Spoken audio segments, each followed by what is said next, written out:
Hi viewers எல்லோருக்கும் வணக்கம். இன்னைக்கு சின்ன மருமகள் தொடர்கதையில் தமிழ் செல்வி வந்து காலேஜுக்கு போகிறாங்க. காலேஜுக்கு போகும்போது அங்கே இருக்கிற கிளாஸில் இருக்க ஸ்டூடெண்ட் எல்லாருமே என்ன சொல்கிறாங்கன்னா, ஏய் தமிழ் வரா கம்முன்னு இருங்கன்னு சொல்லிட்டு தமிழ் காது படியாக பேசுகிறாங்க. ஜெனின்னு இந்த தமிழ் சுற்றிக்கிட்டு இருந்தா, இப்போ ஜெனிக்கு கல்யாணம் பண்ணி வைக்கிறேன்னு சொல்லிட்டு அந்த சக்தியை சாவடிச்சிட்டா இவ அப்படின்னு பேசிகிட்டு இருக்காங்க. அந்த நேரம் பார்த்து டாக்டர் வராங்க. டாக்டர் வந்ததும் தமிழை கூப்பிட்றாங்க. தமிழ் இங்கே வா, நான் உங்ககிட்ட கொஞ்சம் பேசணும்னு. அப்புறம் கூப்பிட்டு கேட்குறாங்க, ஏன் தமிழ், இந்த கொலைக்கும் உங்கள் மாமனாருக்கும் சம்மந்தம் இருக்கா? இந்த கொலையை உங்கள் மாமனார் தான் பண்ணியிருப்பாருன்னு நீ நினைக்கிறியா? நீ என்ன நினைக்கிற அதை சொல்லு அப்படின்றாங்க. உடனே தமிழ் சொல்கிறாங்க, இல்லை டாக்டர், நான் அந்த வீட்டை விட்டு நான் பிரச்சனையாகி வெளியே வந்துட்டேன்றதுக்காக சும்மா நான் அவர் மேலெலாம் சொல்லக்கூடாது. உண்மைக்கே சொல்கிறேன், நான் அவர் பக்கத்தில் இருந்து பார்த்துருக்கேன் அவரை. அவர் ஒரு கொலை பண்ணுற அளவுக்கு அந்த அளவுக்கு கெட்ட மனுஷன்லாம் கிடையாது அவர் அப்படின்னு சொல்கிறாங்க தமிழ். அதுக்கு டாக்டர் வந்து அவங்களுக்கு அட்வைஸ் பண்ணுறாங்க தமிழ்ச்செல்விக்கு. தமிழ், உன் வாழ்க்கையில் நடந்ததை நினச்சிலாம் நீ வருத்தப்படக்கூடாது. உன்னுடைய டாக்டர் படிப்பை நல்லபடியாக முடிக்கணும். அதுவும் இல்லாமல் நீ இப்போ மாசமாக இருக்க.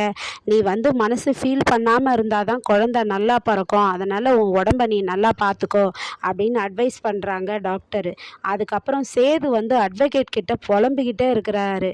என்னங்க சார், எந்த சைடு போனாலும் ஒரே முட்டுச்சந்தா இருக்குதே, இந்த விசாரணையை நம்ம எங்கேருந்து ஸ்டார்ட் பண்ணுவோன்றது தெரியலையே, அப்பாவை நான் எப்படி வெளியில் கூட்டு வருவேன்னு எனக்கு ஒன்றும் புரியல அப்படின்னு சொல்லிட்டு புலம்புறாரு. உடனே அந்த அட்வொகேட் சொல்கிறாரு, சேது நம்பிக்கையை கைவிடாதப்பா, நீ கைவிட்டுட்டேன்னா ஒன்றும் பண்ண முடியாது, நம்பிக்கையோடு இரு, அப்பாவை எப்படியாவது வெளியே கொண்டு வந்துடலாம் அப்படின்னு சொல்லிட்டு அட்வொகேட் அட்வைஸ் பண்ணுறாரு சேதுக்கு.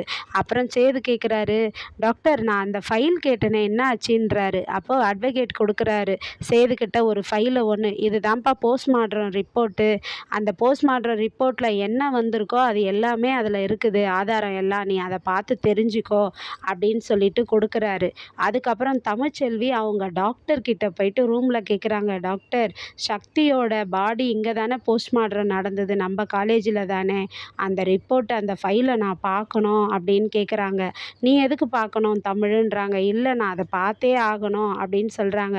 சரி சரி, இந்த ஃபைலு நான் கொடுக்குறேன், இதை பார்த்துட்டு என் டேபிள் மேலேயே வச்சிரு, நீ இதை பார்த்தேன்னு சொல்லிட்டு யாருக்கும் தெரியக்கூடாது அப்படின்னு சொல்லிட்டு ஃபைலை கொடுத்துட்டு அவங்க வெளியே போகிறாங்க. தமிழ் ரூமில் ஃபைலை பார்த்துட்டே இருக்கும்போது பெரிய டாக்டர் வந்துடுறாருங்க.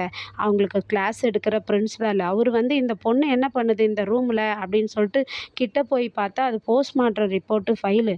ஏமா நீ எதுக்கு தமிழ்ச்செல்வி இந்த ஃபைலை பார்த்துட்ருக்க, எதுக்கு நீ இதை பார்த்துட்ருக்க, கொடு அப்படின்ட்டு வாங்கி பார்க்குறாரு.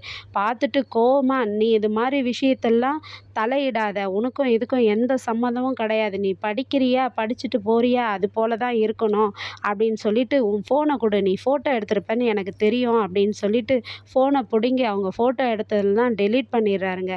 டெலீட் பண்ணிவிட்டு நீ எந்த சம்மந்தமும் இல்லாமல் இதில் தலையிடாமல் இருந்துக்கோ, தலையிட்டினா அவ்வளோதான் அப்படின்னு சொல்லிட்டு போயிடுறாரு. அதுக்கப்புறமா செல்லப்பாண்டி வந்து அமைச்சர் வீட்டுக்கு வராருங்க பேசலான்ட்டு. உடனே பாட்டிக்கிட்டேயும் அவங்க சம்மந்தி அம்மாக்கிட்டேயும் சொல்கிறாரு, நான் பண்ணது தப்பு தான், நடந்த தப்புக்கெல்லாம் என்னை மன்னிச்சிருங்கம்மான்றாரு. இதை பார்த்துட்டு சாவித்திரி வந்து, ஏய் உன்னை யார் இங்கே வீட்டுக்குள்ளே விட்டது, வெளியே போயான்றாங்க.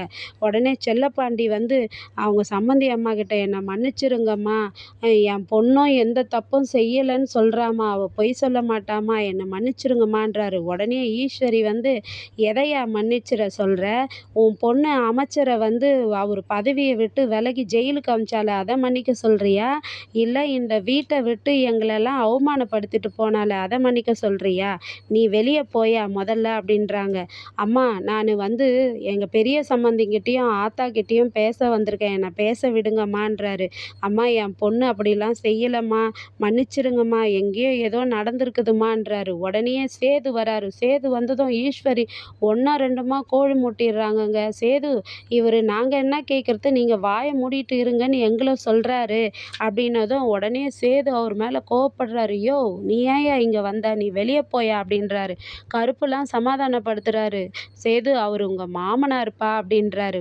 இவெல்லாம் மாமனாரும் இல்லை, இவனுக்கும் எனக்கும் எந்த சம்மந்தமும் இல்லை, வெளியே போங்கன்னு சட்டையை பிடிச்சி வலிச்சிட்டு போய் சேத்துல தண்ணி வெளியில் சேராக இருக்குதுங்க, அந்த சேத்துலேயே தள்ளி விட்டுறாரு. உடனே அவங்க மாமனாரா, ஐயா மாப்பிள்ளை, என் பொண்ணை மன்னிச்சிருங்க, என் பொண்ணு எந்த தப்பும் பண்ணலை, இது யாரோ சூழ்ச்சி பண்ணியிருக்காங்க மாப்பிள்ளை, இந்த வீட்டை விட்டு வெளியே அனுப்பிச்சிருக்காங்க, ஏதோ சூழ்ச்சி நடந்திருக்குது மாப்பிள்ளை, நம்புங்க மாப்பிள்ளைன்னு கத்துறாரு. அப்போ கூட பிடி கொடுக்காம அவரை தள்ளிட்டு வீட்டுக்குள்ளே போயிட்டாங்க. நாளைக்கு இன்னும் என்ன நடக்குதுன்னு பொறுத்திருந்து வெயிட் பண்ணி பார்ப்போம். நன்றி. Bye by.